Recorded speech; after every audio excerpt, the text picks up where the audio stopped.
Mainstream news is going after Joe Rogan again, this time over something he said related to the COVID vaccines on his podcast with Dave Smith. The quote goes like this: "If you're like 21 years old and you say to me, 'Should I get vaccinated?' I'll go, 'No. Are you healthy? Are you a healthy person? Like, look, don't do anything stupid, but you should take care of yourself. You should, if you're a healthy person and you're exercising all the time and you're young and you're eating well, like, I don't think you need to worry about this." God forbid anybody question the COVID vaccines, especially if you're somebody that people are paying attention to. So Rogan then went on to clarify his vaccine comments. As you can see, the title of this video, I'm going to play you a quick snippet of it. Essentially, he says earlier in this that what he was talking about was if you're healthy and you're at low risk for COVID-19, then don't get the vaccine. And what the pushback was from the mainstream news, from Fauci, was, you're doing it for others. You're doing it for others. You hear that all the time, right? You're doing it for others. That's why you should get vaccinated. And so he says, okay, well, that's a different argument. That's a different argument. What I was talking about was for you yourself. Maybe you're not at risk for COVID and you don't need it. That was his clarification. But the clip I'm going to show you actually is not related to his statements on vaccines. It's related to his statement about who he is, which really then brings into question why every time the mainstream establishment, legacy news, and or late night comedy shows and or anybody else in power decides they're going to jump on something he says, why they do that, given the fact that he gives this disclaimer on a regular basis. Let's listen. Here's the thing, like all these people that are saying, and in many ways, listen, here's the thing. These are not like planned statements. Let's be real clear. Yeah. When I say something stupid, I'm not thinking about what I'm going to say before I say it. I'm just saying it, right? I don't have an off-air and on-air voice. I don't. No. I have me. This is it. Yeah. Yeah. I got through the fucking net and I'm swimming in open waters. Okay. Yeah. And that's just how I live. Yeah.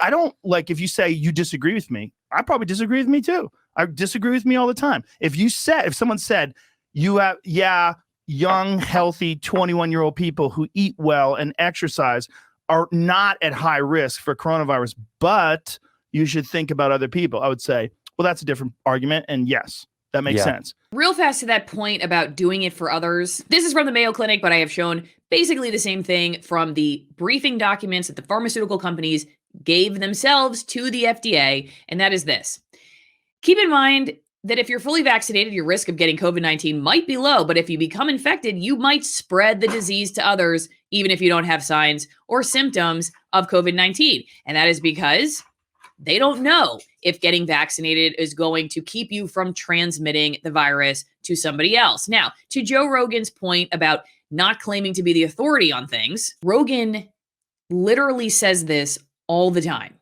that he's a guy, granted a guy with a big following, but he's a guy having conversations with people in his studio, not claiming to be the gatekeeper of truth, not claiming to be a health official, not claiming to be an authority, frankly, on any number of topics. He regularly says that he's like some guy having a conversation, like he's in his living room and he's letting us listen. So the question I have when I walk away every time one of these controversies erupts over what Rogan says on his show is, where is the controversy when the actual people who claim to be the gatekeepers, who claim to be the truth tellers, who claim to be the foundation of democracy, when they make actual mistakes? Where is the controversy? Because this is what I just don't understand. One of the things I think the mainstream news gets wrong when they cover this guy, especially when the coverage is dripping in condescension, is perhaps they don't realize that one of the main reasons that Joe Rogan is very popular is because he says things that a lot of people think. He says things that a lot of people think. A lot of people who don't watch them. And maybe they don't like that. But it's not just Joe here, okay, that just thinks things like this. If Joe wasn't saying things that a lot of people were thinking, they probably wouldn't be watching him. So let's take this particular issue of vaccine skepticism and concern over the vaccines, to act like there is no debate about this behind the scenes with scientists and doctors is completely false. The reason that perhaps if you haven't heard that debate, you haven't heard it, is because it's being suppressed online and it's really not a conversation that's allowed to be had in mainstream news. For the most part, these people are written off as conspiracy theorists. Michael Yaden, the guy who was the VP of Pfizer, who has spoken publicly about this, I saw an article where the title said that he's now become a hero of anti-vaxxers, which he has said is nuts, considering the fact that he worked for a major pharmaceutical company for many, many years. But that's how easily people get labeled when they walk outside the line. The whole point of my video here is to say, what's up with the fixation on a dude who used to host a reality TV show and sometimes smokes pot and drinks with his guests and never claims to be the ultimate authority on many of the topics that he's discussing and regularly says what I just showed you, that he's not, that he's just having a conversation. Okay? Why is it that there's a fixation on what he says that is not shared among the people who actually say they are the authority? They are the gatekeeper of truth. They are the ones you should trust. Where's the controversy? And so even if you're somebody who thinks, yeah, but he's got a huge platform, he's got a lot of power, he needs to be more careful. Fine. You know, we could go back and forth about this particular topic and whether it deserved the backlash that it got. But let's just say in general, I acquiesce to that statement that he's got a lot of power and he should be careful what he says. And what about all of these other outlets that get a free pass constantly, the outlets from which I came?